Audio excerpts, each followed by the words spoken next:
من فيض مولانا الغفور قرآن رب العالمين جاء لنا نبراس نور فيه السعادة واليقين أسمى المعاني في السطور نسمو بها دنيا ودين نلقى الشفاعة في النشور بدلائل النور المبين في حفظه تحلو الأمور ما خاب من يرجو المعين نلقى الشفاعة في النشور بدلائل النور المبين بدلائل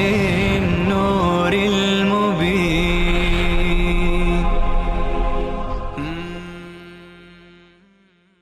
أعوذ بالله من الشيطان الرجيم. بسم الله الرحمن الرحيم. ولقد جئناهم بكتاب فصلناه على علم هدى ورحمة. منظور از آیات چی هست؟ الله میفرماید ما برای اونها کتابی آوردیم. جئناهم بکتاب، کتابی که فصلناه على علم، ما بر علم، بر اساس علم، بر اساس دلیل اینجا توضیح دادیم. شما هر چی که دلیلش را میخواهید در قرآن هست. دلیل وجود خدا الله عزوجل دلائل مختلف ذکر میکنه. دلیل برای یگانگی خدا و یکتاپرستی همه دلائل در قرآن است. چرا به طرف داستان ها میرید؟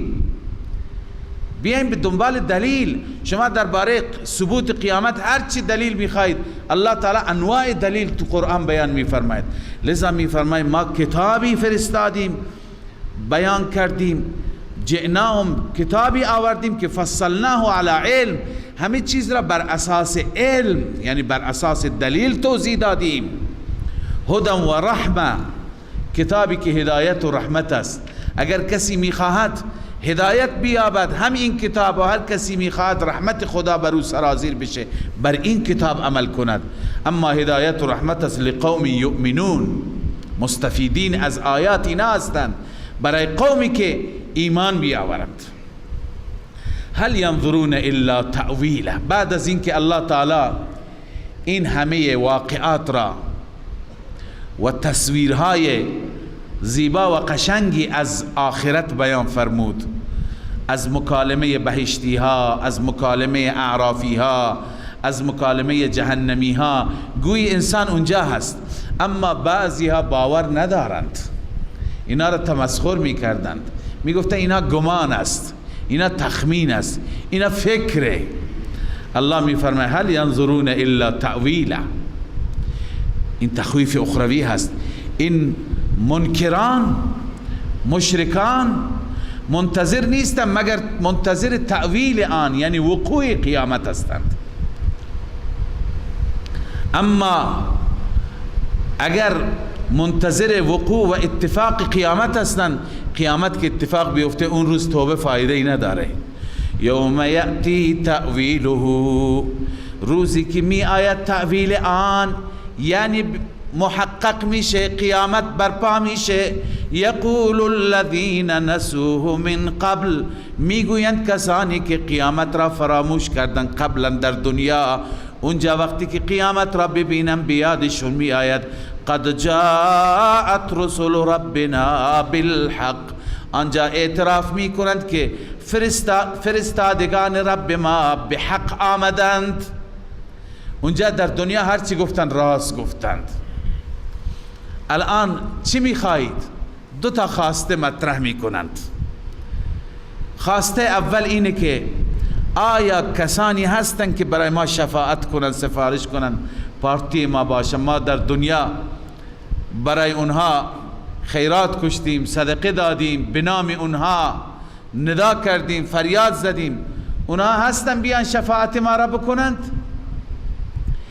شفاعت که اونجا خبری نیست، سفارشی نیست، این نوع سفارشی که اینها میخواهند. دوم او نرد، یا ممکن است ما را به دنیا برگردانه، ما از اونجا بازی از سر نو دوباره شروع میکنیم، عمل میکنیم، دیگه اشتباه نمیکنیم.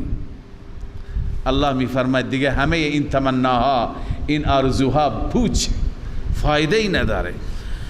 فهل لنا من شفعاء، آیا برای ما شفیعانی هستند، سفارش کنندگانی هستند که فیشفعوا لنا، برای ما شفاعت بکنند. این استفهام را میگیم استفهام طلبی، یعنی اونها گویا میطلبند، میخواهیم کسی که بیاد سفارش ما را بکند. او نردو، یا اینکه برگردانده بشیم به دنیا، فنعمل غیر الذی كنا نعمل، ما عمل بکنیم غیر از آنچه که در دنیا عمل می کردیم. در دنیا شرک می کردیم، بدعت می کردیم، فسق می کردیم، بی نمازی و بی حیایی، تمام مفاسد. الان دیگه نمی کنیم، برعکس اون عمل می کنیم.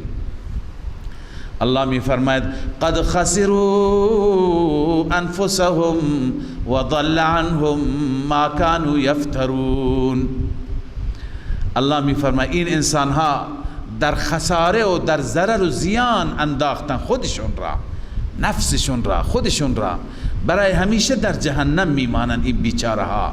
و ضل عنهم ما كانوا یفترون، آنچه که افترا گفتن در دنیا بر خدا اون گم شد. در دنیا چه افترایی بود؟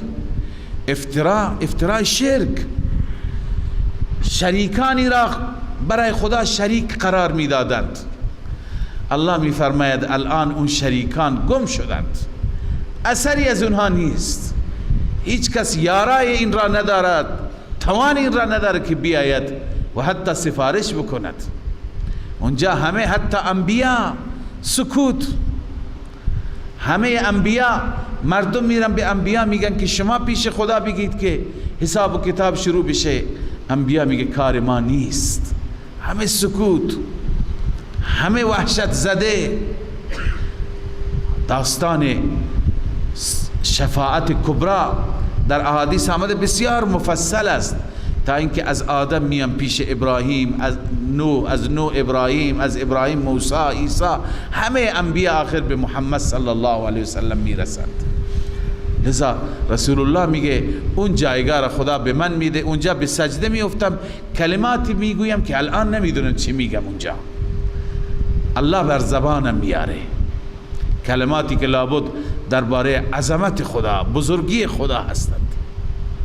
الله عزوجل شفاعت رسول الله را میپذیرد و حساب و کتاب شروع میشه، بلا تکلیفی تمام میشه. لذا اونجا دیگه کار معبودان اینها نیست. و ضل عنهم ما كانوا یفترون. ان ربکم الله الذی خلق السماوات والارض. و ببینید بعد از مکالمه بهشتی ها، اعرافی ها، جهنمی ها، ما از این جریانات متوجه شدیم که چه چیزی انسان را به بهشت میبرد و چه چیزی انسان را به جهنم میبرد. شرک انسان را به جهنم میبرد، توحید و یکتاپرستی و خداپرستی انسان را به بهشت میبرد، و اعمال نیک و اعمال صالحه. الان در این رکوع الله عزوجل دلائل توحید را بیان میفرماید. این دلائل توحید باید در دل ما بنشیند و یقین کنیم که هیچ هستی، نه نبی، نه ولی، نه امامی، نه فرشته، نه جنی، نه انسی، با در کارهای خدا، در اموری که خدای عزوجل دارد تصرف ندارد، شرکت ندارد. همه قدرت‌های بزرگ را الله به تنهایی انجام داده، کارهای بزرگ را، لذا همه دست او هست. الله می فرماید ان ربکم الله الذی خلق السماوات والارض. بدون شک رب شما الله است، آن ذاتی که آفرید آسمان ها و زمین را فی 6 ایام، در ظرف 6 روز. این ما بحث علمیش را برای طلاب عرض کردیم. خلاصش اینه که الله با یک کلمه کن میتوند پیدا بکند، اما الله عزوجل تدریجا میخواد تدریج و آهستگی و طمانینت را به بندگان خودش یاد بده و اینکه دنیا دار اسباب است، همه چیز بر اسباب. ثم استوى على العرش، سپس الله عزوجل بر عرش مستوی شد. بر عرش مستوی شد از آیات متشابهات است. معنای لفظیش است که بر عرش نشست. بعضی ها میگن کنایه از تاج و تخت و پادشاهی هست، یعنی مطلقاً الله عزوجل حکم میراند، هر چی که بخواهد دستور میدهد. یغشی اللیل النهار، بعضی از کارهایی که خدا انجام میده از امور تکوینی تحت پوشش میده لیل را به وسیله نهار، یعنی شب هست روز میاد، روز هست شب میاد، هم دیگر را یطلبه حثیثا، دنبالش افتاده تند تند. گویا طوری الله تعالی تنظیم کرده که شب و روز دنبال هم دیگه افتادند، شب میره روز میاد، روز میره شب میاد، اینا فقط دور میزنند. منافع شب و روز را میدونیم، اگر نمیدونی فکر بکنیم. اگر همه شب بود، الله این سوالات را در قرآن فرموده، قل ارائیتم ان جعل الله علیکم اللیل سرمدا الى یوم القیامه، اگر تا قیامت شب بود چی کار میکردیم؟ اگر تا قیامت همش روز بود بعد چی کار میکردیم؟ چه منافع و خیری در شب است، چه منافع و خیری در روز است. وقتی که روز میشه انسان احساس نیاز میکنه به روز، وقتی که نیازش تمام میشه الله شب را میاره. لذا الله میفرماید یغشی اللیل النهار یطلبه حثیثا، حثیث یعنی تون تون، دوان دوان دنبالش افتاده. والشمس والقمر والنجوم مسخرات بامره، خورشید، ماه، ستاره ها همه مسخر هستند، همه تابع امر رب العالمین هستند، هر چی که خدا بگه. لذا الله از این قدرت ها استدلال میگیرد. الا له الخلق والامر، الا یعنی آگاه باش، خبردار، گوش هایت را باز کن. له الخلق، فقط و فقط برای الله است. خلق یعنی خالق تنها اوست، والامر، تنها امر هم به دست او هست. همه امور کوچک و بزرگ، باران میخواهی هم از او بخواه، فرزند و اولاد میخواهی از او بخواه، در تجارتت برکت میخواهی هم از او بخواه، رزق و نان میخواهی، هر چی میخواهی از او بخواه، چون امور در اختیار او هست. تبارک الله رب العالمین، با برکت است الله آن ذاتی که رب تمام جهانیان است، همه برکات هم به دست او. بعضی مردم شرک فی البرکت میکنند، برکت را از دیگران میدانند، اینم شرک است. برکت به دست دیگران نیست، برکات به دست الله است. هر چیز را بعضی خاکی بر میدانند، میگه این برکت است، خاک میخورند، خاک که حرام است. برکات تو خاک نیست، تو دیوارها نیست، تو درخت نیست، تو سنگ نیست. برکات را الله عزوجل میدهد. لذا الله میفرماید تبارک الله، با برکت هست و برکات از طرف او هست، اون ذاتی که رب همه جهانیان است. خب این صفات خدا را ما خواندیم، خالق او هست، امور به دست او هست، برکت دهنده او هست، رب العالمین او هست، شمس و قمر و نجوم همه در اختیار او، شب روز را او میبرد میارد. وظیفه ما چیه در قبال او؟ وقتی که چنین ذات قدرتمند مقتدر است، ادعو ربکم تضرعا و خفیا، شما ربتان را بخوانید. در دعا دو تا از آداب دعا اینجا بیان شده، آداب زیادی دارد ولی این آداب مهم هستند. یکی که در دعا تضرع باشد، عاجزی باشد. رسول مکرم صلی الله علیه و سلم فرمود هرگاه دعا میکنی، هر وقتی که دعا میکنی گریه کن، که الله گریه را، عاجزی را دوست داره. اگر گریه نمیاد، به شکل گریه کنندگان خودت را در بیار، همون عجز را، فروتنی را اختیار کن. پس الله می فرماید اولی تضرعا، جلوی ربت تضرع کن، فروتنی از خود نشان بده، و خفیه، آهسته دعا کن، چون که الله دعای آهسته را می شنود. انه لا يحب المعتدین، همانا الله متجاوزین را دوست ندارد. متجاوز کیه؟ ببین بحث دعا هست. متجاوز اونه که از غیر خدا میخواهد، معتد اون است که از غیر خدا طلب میکند، یا فلان و یا فلان میگه منو کمک کن. الله میفرماید انه لا يحب المعتدین، بدون شک الله معتدین را، کسانی که تجاوز میکنند، دوست ندارد. ولا تفسدوا في الارض بعد اصلاحها وادعوه خوفا وطمعا. الله میفرماید در زمین فساد نکن. بزرگترین فساد شرک. اینجا تفسیر مدارک نوشته لا تفسدوا بالشرك بعد التوحید، بعد از اینکه خداوند یک تا پرستی را به تو یاد داد دیگه شرک نکن. شرک نکن در زمین بعد اصلاح زمین، بعد از اینکه خدا زمین را، همه اهل زمین را موحد قرار داد، چرا شما شرک را و بازار شرک را گرم کردید؟ وادعوه خوفا و طمعا، دو تا دیگر از آداب دعا.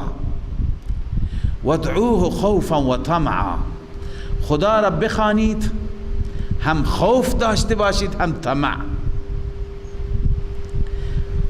الایمان بین الخوف و الرجاء، ایمان بین خوف و امید است.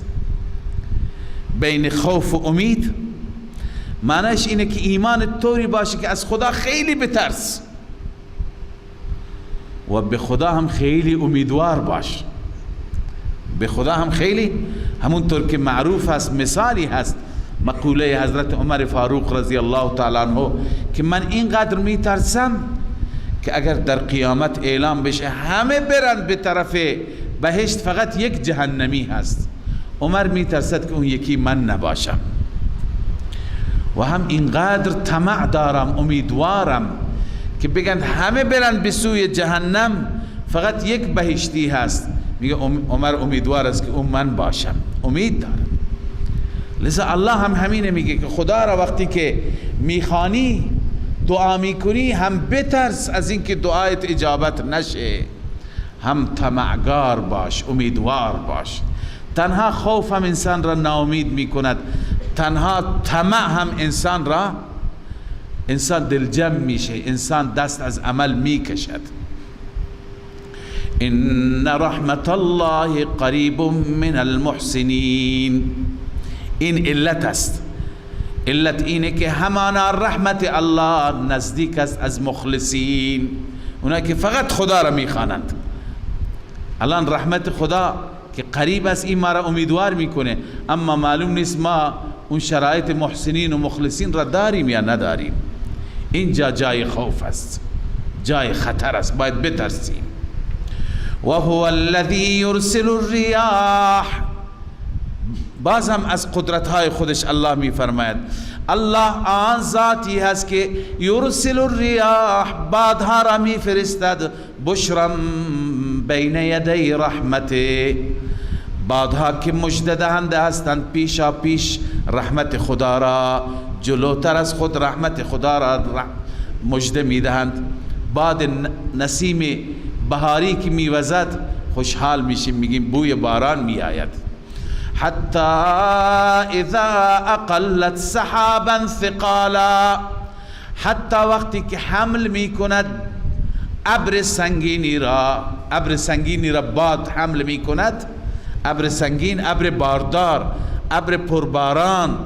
سقناه لبلد میت، الله میفرماید این ماییم که سوق میدیم، میبریم این ابر را به سوی سرزمین مرده. یک جایی میبینی زمین مرده هست، سوخته هست، خشک شده هست.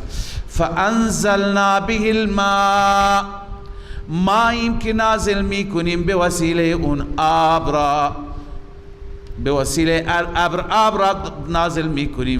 اخرجنا به من کل الثمرات، از هر نوع میوه در اون زمین ما بیرون میکنیم. هر نوع میوه هست، میوه هم گیاه هست، هم بوته هست، هم میوه هست. كذلك نخرج الموتى لعلكم تذكرون. جمله معترضه برای ثبوت قیامت. الله میفرماد ما این گونه مرده ها را زنده میکنیم، از قبرها بیرون میکنیم. ببین خدای یک نمونه ای هست، قیاسی هست. خدایی که زمین مرده را زنده میکند، زمینی که شما یک ماه پیش دیدید هیچ اثری از حیات نبود، یک بوته سبز هم نبود، اما بعد از مدتی خدا باران داده، چمنی درست شده، چمن سبزی درست شده، فرش سبزی، همه گلها، گیاهان، درختها. خب این زمین مرده را کی زنده کرد؟ آیا به این قیاس نمی کنی که اون خدا که این را زنده کرد انسان مرده را هم زنده می کند؟ کذالک نخرج الموتى، این گونه ما مرده ها را بیرون می کنیم. لعلکم تذکرون، شاید شما پند بگیرید. اما کی هست که پند بگیره؟ الله می فرماید برای پند گرفتن ما مثالی بیان می فرماید. الله می فرماید وقتی که این باران می آید، چند نوع زمین هست. زمین اقسامش زیاد است، اما ما به دو قسم اگر تقسیم بکنیم، یک زمین زمین خوب، مرغوب، حاصل خیز. این زمین میبینیم که هر نوع گل و گیاه از او میروید. زمین خشک تبدیل به گلستان میشود. اما یک زمین زمین شورزار هست. این زمین شورزار وقتی که بر اون باران بیاید چیزی میروید؟ نه خیر. گاهی وقتا یک سری علفهایی، هرزه‌ای یا بوتهایی که درد نمیخورند شاید، ولی هیچ چیزی نمیروید. الان قلب شما انسان ها این گونه هست. باران رحمت همین قرآن است که میبارد. پذیرش شما، انسان چه اندازه قلبش را آماده می کند برای پذیرش احکام خدا، برای باور کردن، برای ایمان، برای اعتقاد، برای عمل. هرچی بیشتر باشد او همون زمین حاصل خیز است، همون زمین نتیجه بخش است. بعضی قلب ها هستن متاسفانه هرچی که میخوانید ما به جای خود محمد و رسول الله صلی الله علیه وسلم بر اونها میخواند، مثل قلب ابو لهب و ابو جهل. این قلب همون شورزار است، هیچی نمیروید، هیچی باور نمی کند. لذا الله می فرماید والبلد الطیب یخرج نباته باذن ربه. سرزمین پاکیزه، سرزمین پاک، سرزمین محصولدار، یخرج نباته باذن ربه، بیرون می شود نباتش، بیرون می شود سبزیجاتش، علفزارش به اذن رب، به اذن پروردگار و به توفیق پروردگار. والذی خبث لا یخرج الا نکدا، اما اون زمینی که خبیث باشد یعنی خراب باشد، اونی که خراب باشد، لا یخرج، بیرون نمی کند، الا بیرون نمی شود مگر ناقص، یعنی چیز ناقصی، درد نخوری. قال ابن عباس رضی الله تعالی عنه، ابن عباس می فرماید هذا مثل ضربه الله تعالی للمؤمن، این مثالی هست که خداوند برای مؤمن ذکر می کند. یقول هو طیب و عمله طیب، مؤمن خودش پاکیزه هست، عملش هم پاکیزه هست، عملش هم پاکه. همونطور که زمین حاصلدار چه چیزهای پاک و خوشرنگی شما میبینید، مؤمن باید از وجودش این گونه پاک تراوت بکند. عمل خوب، اخلاق خوب، رفتار خوب، برخورد خوب، همه خوبی ها در وجودش باشد. این هست که فرمود که هو طیب و عمله طیب کما ان البلد الطیب ثمره طیب. سرزمین پاکیزه، سرزمین دارای شرایط، نتیجهش هم نتیجه خوبی هست. اما مثال کافر، ثم ضرب مثل الكافر كالبلد السبخاء المالحه، سپس مثال کافر را بیان کرد مثل یک زمین بی حاصل شورزار که هیچ فایده توش نیست، شورزار هست. التي خرجت منها البرکه، اون زمینی که برکت تو این زمین نیست، خارج شده از این زمین. فالکافر خبیث و عمله خبیث، کافر پس خودش هم خبیث، عملش هم خبیث. آیات الهی را که درک نمی کند پس میده، رد می کند. از وجودش چی خارج میشه؟ کفر، شرک، فساد، زنا، شراب، میخواری، قمار، هر چی که صفات بد هستند. این صفات کافر هستند، نباید در وجود مسلمان باشد.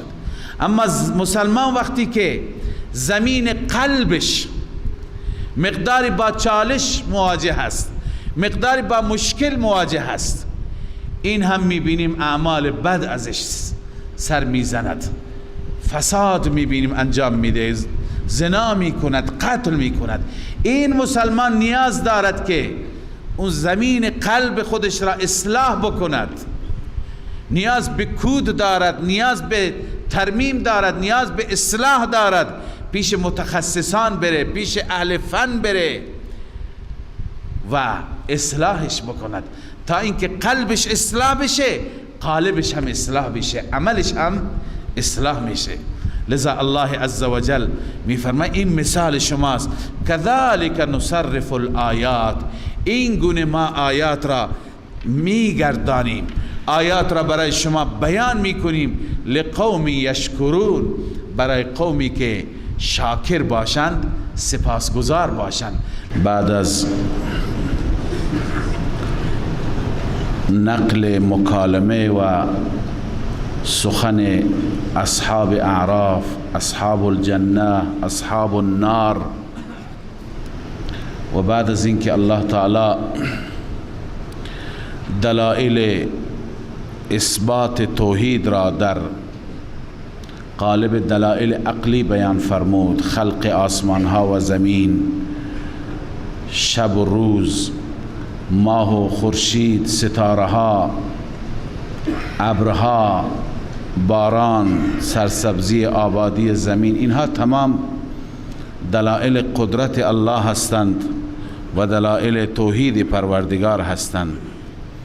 حال در ادامه برای اثبات این موضوع، برای اثبات توحید، به چندین داستان از انبیاء گذشته و از واقعات پیامبران گذشته الله عز وجل اشاره می فرماید و ذکر می فرماید.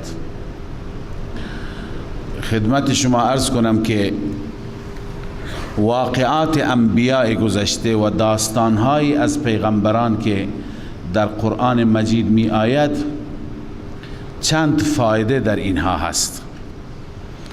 اولا این نکته را عرض کنم که اینها منظور از بیان کردن اینها داستان سرایی نیست که ما با داستان و قصه اونها سرگرم بشیم، بلکه منظور از بیان اینها موعظه هست، پند هست، اندرز هست.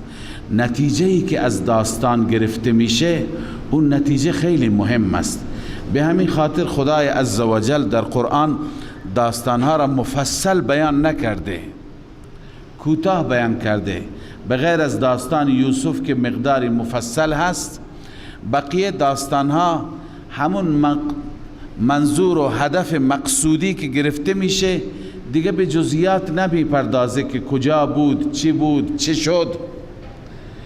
به اینها قرآن نمی پردازه، چون هدف قرآن داستانگویی نیست.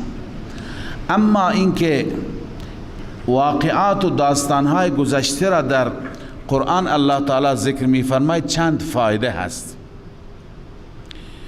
یک، اینها دلیل هستند برای حقانیت پیامبر عظیم الشأن. چرا؟ چون که پیامبری که به مکتب نرفته، درس نخوانده، خواندن کتاب بلد نیست، حتی نوشتن هم بلد نیست، این پیامبر که در محیط مکه زندگی میکرده و از مکه خارج هم نشده، این پیامبر از تمام اقوام گذشته، از انبیاء دور و نزدیک، با جزئیات وقتی که تعریف میکند و بیان میکند، حتی جزئیاتی را بیان میکند که برای مسیحیان و یهودیان هم مبهم است. اونها نمیدونستن که جریان اعدام عیسی مثلا چی شد. بعضی میگفتن اعدام شد بعدا خدا زندهش کرد به آسمان برد، بعضی گفتن نشد. اون حقایق را این پیامبر بیان میکند. خیلی چیزها که مبهم هستند این پیامبر بیان میکند. خب اینها همه از زبان یک نبی امی ناخوان به مکتب نرفته دلیل هست بر اینکه این پیامبر به حق خداست. دو، برای توحید و اثبات توحید الله عزوجل از این داستانها نقل می‌فرماید، دلیل می‌گیرد که نه محمد صلی الله علیه و سلم بلکه همه انبیا، حضرت نوح، حضرت هود، حضرت صالح، همه انبیا به خاطر همین موضوع فرستاده شدند. سوم، اینها تسلی هستند برای پیغمبر که ای پیغمبر محبوب خدا، اگر مخاطبین شما، اگر کفار مکه، قریش مکه نمیپذیرند، قبول نمی کنند، جای نگرانی نیست. انبیاء گذشته هم آمدند، اکثریت قوم قبول نکردند، لذا شما حزین نباشید، شما غمگین نباشید. بس بیان این داستان ها، این همه نکات و حکمت های دیگری که شاید بعضی ما به اونها نرسیدیم، برای بیان این هست. اولین داستانی که اینجا الله تعریف میکنه، در اینجا فعلا 5 تا واقعه و داستان از 5 پیغمبر الله پشت سر هم بیان میکند. اول از حضرت نوح علیه السلام، بعد از سیدنا آدم علیه السلام اولین رسولی که رسالت داده شد حضرت نوح است. دیگه شاید پیامبرانی بودند که اونها رسالت نداشتن، نبوت داشتن. صبح عرض کردیم نبوت یعنی این که بر شریعت پیغمبر گذشته عمل می کند. نام حضرت شیث را که یکی از فرزندان آدم بعضی گفتند، حضرت ادریس هست که درباره ایشون اختلاف هست، بعضی میگن قبل از نوح بوده، بعضی میگن بعد از نوح بوده. اما اولین پیغمبر که بر علیه شرک و بت پرستی تعیین شد سیدنا نوح علیه السلام هست. و سیدنا نوح علیه السلام فلسفه فرستادنش این بود که در زمان ایشان و قبل از ایشان چند تا انسانهای صالح بودند، انسانهای نیک بودند که در سوره‌ای که نام سوره هم نوح هست، در اون سوره نام اونها آمده، ود، سواع، یغوث، یعوق، نصر. اینها فوت کردند. اینها که فوت کردند، مردم یکی بعد از دیگری گاهی از میان ما بزرگان می روند تا سالهای سال ما افسوس می خوریم، به نیکی از اونها یاد می کنیم. اما ما در شریعت ما همین دستور را داریم که در حق اونها دعای خیر بکنیم، برای اونها دعای رفع درجات بکنیم. لذا صالحینی که از میان اونها رفتند خیلی اونها را نگران کرد که 5 نفر از بهترین ها رفتند. اینجا بود که پیغمبری چون نبود، میدان را خالی دید. ابلیس آمد و این قوم را فریب داد، گفت که اینها که همیشه در معبد بودن، در عبادت خانه بودن، شما اونجا اینها را می دیدید، لذا الان بجای اونها شما تصویر و مجسمه و عکس اونها را بکشید اونجا بگذارید و همیشه عبادت شما در کنار اونها لطف و لذت داشت. الان که اونها نیستند، مجسمهشون در کنار مجسمهشون خدا را عبادت کنید گویا اونها هستند. از این طریق وارد شد. اینها دیگه تصویر اون بزرگان را کشیدند، مجسمهشون را درست کردند، گذاشتند در عبادت خانه ها و در کنار اونها خدا را عبادت می کردند. اما رفته رفته برای نسلهای بعدی اینگونه فهماند شیطان که بزرگان شما، پدران شما خود اینها را پرستش می کردند، لذا پرستش خود صالحین شروع شد. پس ببینید پرستش صالحین بود، پرستش اولیاء الله بود. این بتی که درست کرده بودن، مجسمه‌ای که درست کرده بودن، نمادی بود از اون صالح. پس اینکه ما همیشه میگوییم که گذشتگان انبیاء را، اولیاء را، صالحین را میپرستیدند، هدف اونها از پرستش بت خود بت نبود، بلکه بت را یادآور او میدانستند، نماد او میدانستند و بت را پرستش میکنند. چنانچه انسانها، خیلی از انسانها هستند که نماد انسانها را به عنوان یادگار به اونها احترام میگذارند. یکی هست مثلا یکی از بزرگان بر روی صندلی نشسته، الان اون صندلی نمادش هست. یکی هست مثلا بر روی سنگی نشسته، در قرآن درباره لات آمده. لات یکی از بتان است. افرأیتم اللات والعزی. لات روی یک سنگی نشسته بود و روی اون سنگ همیشه سویق و ستو قاطی میکرد، با آب به حاجی ها میداد. بعدن که اون مرد، مردم اون سنگ را که نماد سخاوت لات بود او را پرستش میکردند، او را تعظیم میکردند. لذا چه سنگ را، چه درختی که نماد یکی از بزرگان است، چه قبری که نمادش هست که در اون قبر دفن شده و اون خودش اگر واقعا از اولیاء خدا بوده به بهشت رفته، به عالم برزخ رفته، پیش خدا رفته، در ناز و نعمت است. لذا مردم میآیند او را تعظیم میکنند. لذا به این صورت بت پرستی شروع شد. الله عزوجل پیامبر عظیم الشأنش نوح علیه السلام را فرستاد. نوح علیه السلام آمد مردم را به سوی یکتاپرستی، به سوی عبادت خدای یگانه دعوت داد. ببینید همه انبیا دعوتشون همین بود. الله می فرماید لقد ارسلنا نوحا الى قومه، همانا ما فرستادیم نوح را به سوی قومش. فقال یا قوم اعبدوا الله ما لكم من اله غیره. نوح به قوم گفت ای قوم فقط و فقط الله را عبادت کنید. ما لکم من اله غیره، نیست برای شما هیچ معبودی بغیر از الله، کسی که لایق عبادت و پرستش شما باشد. لذا او را عبادت کنید. و در این حال قوم را بیم داد، قوم را ترسوند. چه گفت؟ انی اخاف علیکم عذاب یوم عظیم، همانا من می ترسم بر شما از عذاب روزی بس بزرگ. در صورت مداومت بر شرک از عذابی بزرگ می ترسم. سنت الله است که وقتی که انسانها تمرد و سرکشی بکنند اونها را به عذاب گرفتار میکنند. من از عذاب بزرگ میترسم. قال الملأ من قومه، این عناد قوم است. قوم به جای اینکه انابت نشان بده و تسلیم بشه سرکشی کرد. اما اینجا هست قال الملأ من قومه.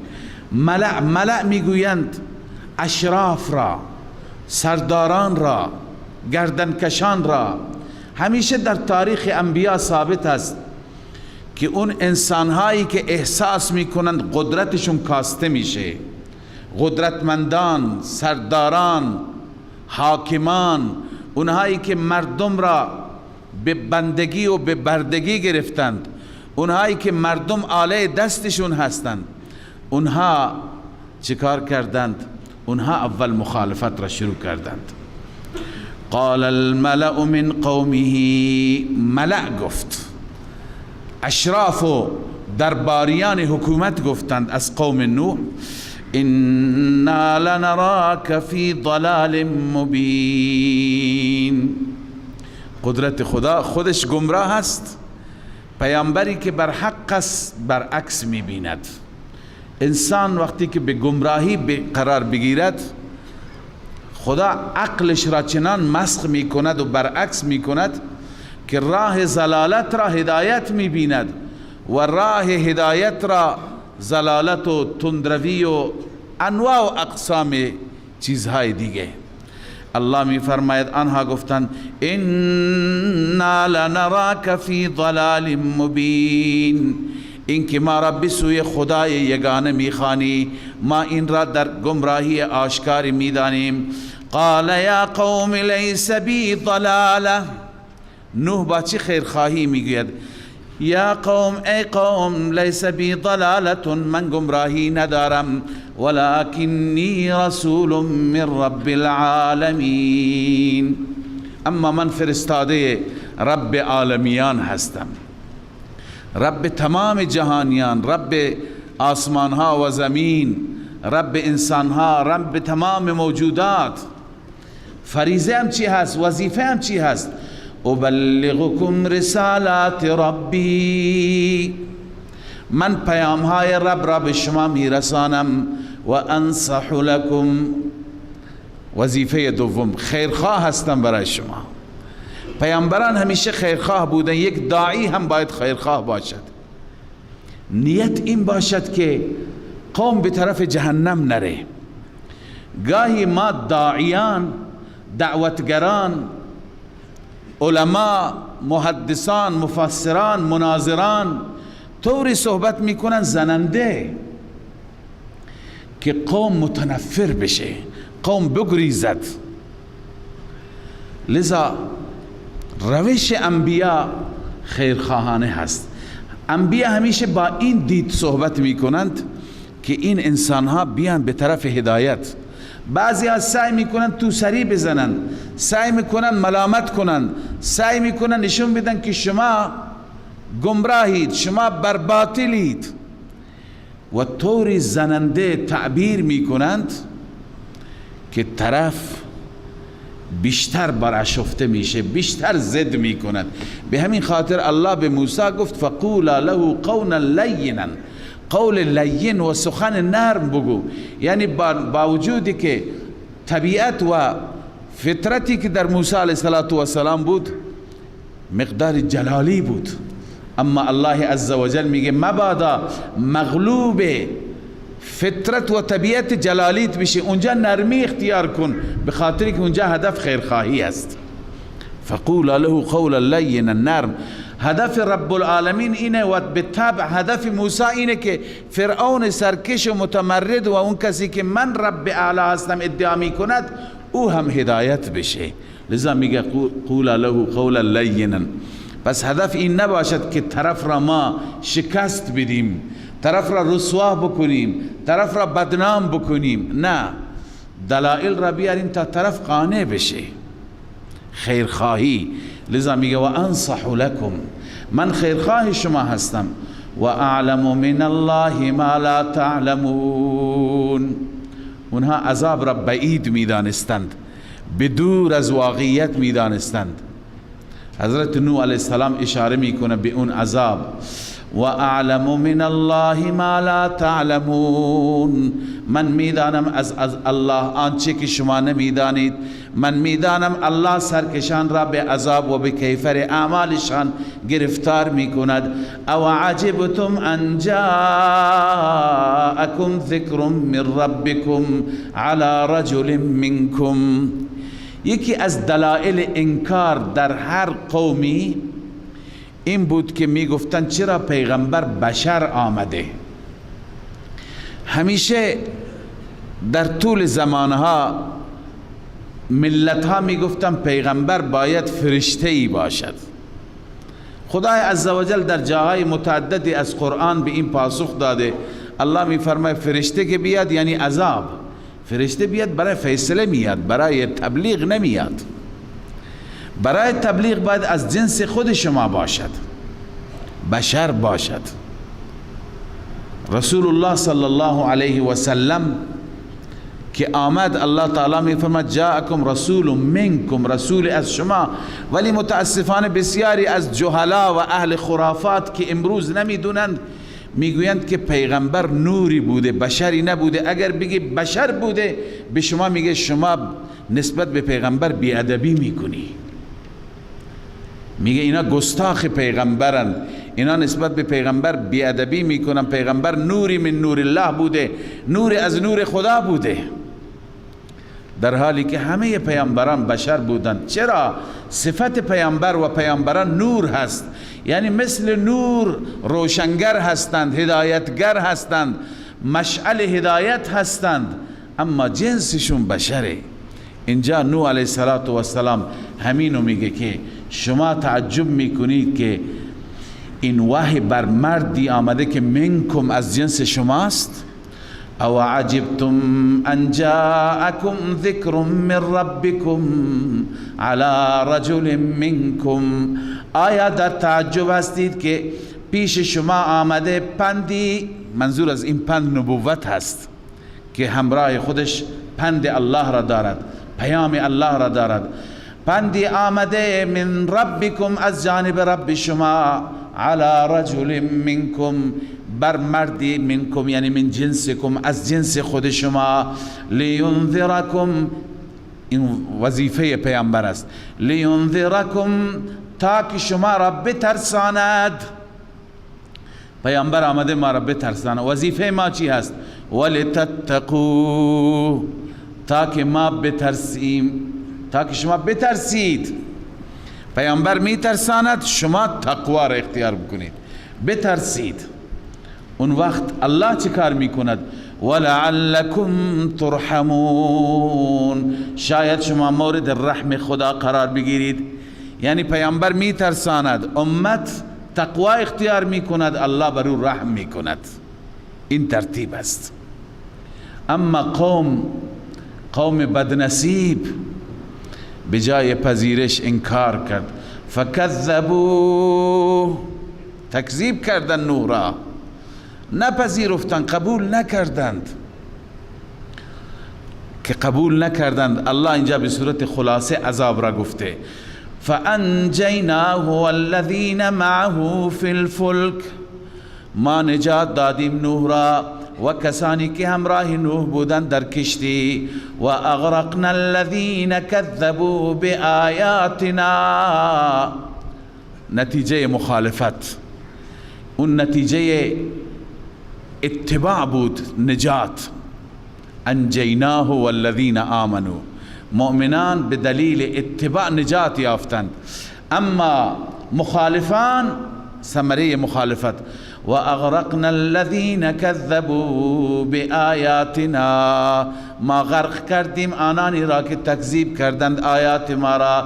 انهم کانوا قوما عمین، اینها قومی بودند عمین، نابینا، چشم نداشتند، چون حق را ندیدند، به سوی حق نگاه نکردند.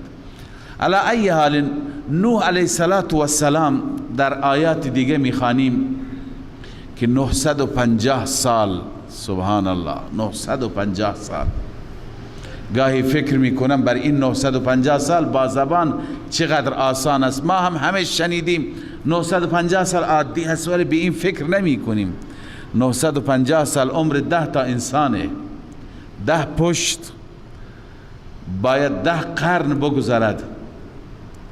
یکی بنده همیشه عرض میکنم، بعضی از علما خدمت میکنن، خدمت برای دین میکنن، خدمت برای قرآن میکنن، 50 سال که خدمت میکنن در بعضی از بلاد اسلامی که تجلیل از علم و علما میکنن، کنفرانس های بسیار بزرگ تشکیل میشه.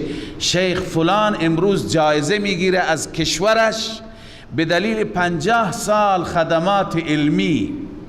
این 50 سال خدمات علمی ما زیر این کولرها و اسپیلتها و روی مبلهای آنچنانی خب خدمت میکنن. خدمت علما هم ارزشمند است، ولی چه تقدیری از اونها میشه، چه مدالی به اونها داده میشه، چقدر مورد تشویق همگان قرار میگیرند. اما قرآن میگه قربان بر این انبیاء الهی که اینها بدون چشم داشت به خاطر خدا نه تشویق شدند، تشویق بماند که همش توبیخ می شدند، همش سرزنش می شدند. اونم 50 سال نه 950 سال انسان ها می رفتند، این نسل ها می رفتند، نسل ها دیگه می آمدند. نوح علیه السلام تبلیغ کرد، نصیحت کرد، خیرخواهی کرد. تمام نتیجه این 950 سال تعداد اندکی از انسان ها شدند. بعضی گفتند مفسران 80 نفر، حول و حوش 80 نفر ایمان آوردند. یعنی هر 10 سال یک نفر هم ایمان نیاورد. پس این همه زحمت کشید، تلاش کرد، آخر الله بهش گفت انه لن یؤمن من قومک الا من قد آمن. ای نوح از این به بعد ایمان نمی آورد مگر همینایی که تا حالا ایمان آوردن. الان که متوجه شد دیگه امیدی به ایمانشان نیست، عالم الغیب فرموده. لذا نوح علیه السلام دعا کرد خدایا الان که اینطور هست، رب لا تذر علی الارض من الکافرین دیارا، پروردگار احدی را از اینها روی زمین نگذار، اینها را نابود کن. الله دستور داد کشتیت را بساز. کشتی را می ساخت، مردم می آمدند مسخره می کردند. یکی می گفت این کشتی روی زمین راه میره، دیگری می گفت نه این کشتی مخصوصی است تو ریگستان ها راه میره. هر یکی یک مسخره می کرد.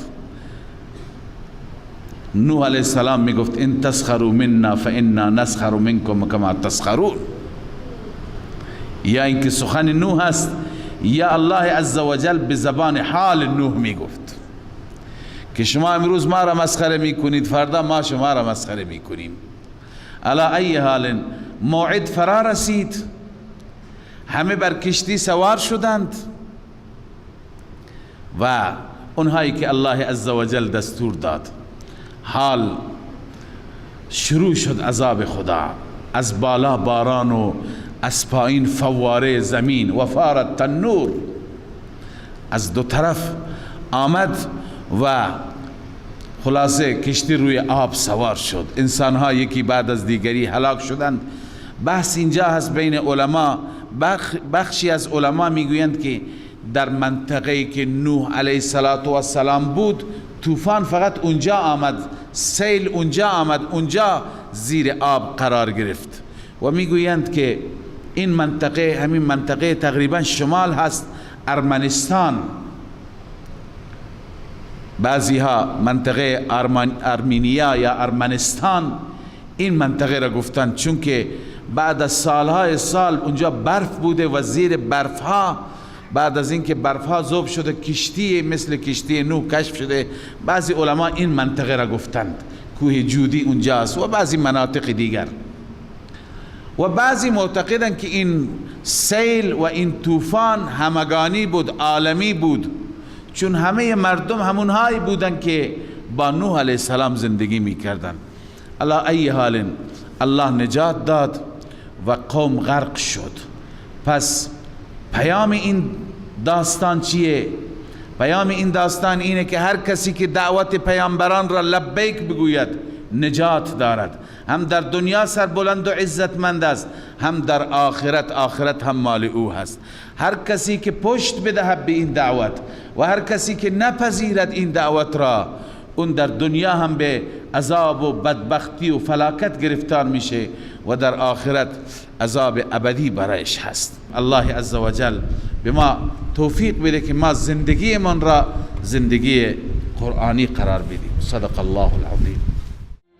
من فيض مولانا الغفور قرآن رب العالمين جاء لنا نبراس نور فيه السعادة واليقين أسمى المعاني في السطور نسمو بها دنيا ودين، نلقى الشفاعة في النشور بدلائل النور المبين، في حفظه تحلو الأمور، ما خاب من يرجو المعين، نلقى الشفاعة في النشور بدلائل النور المبين، بدلائل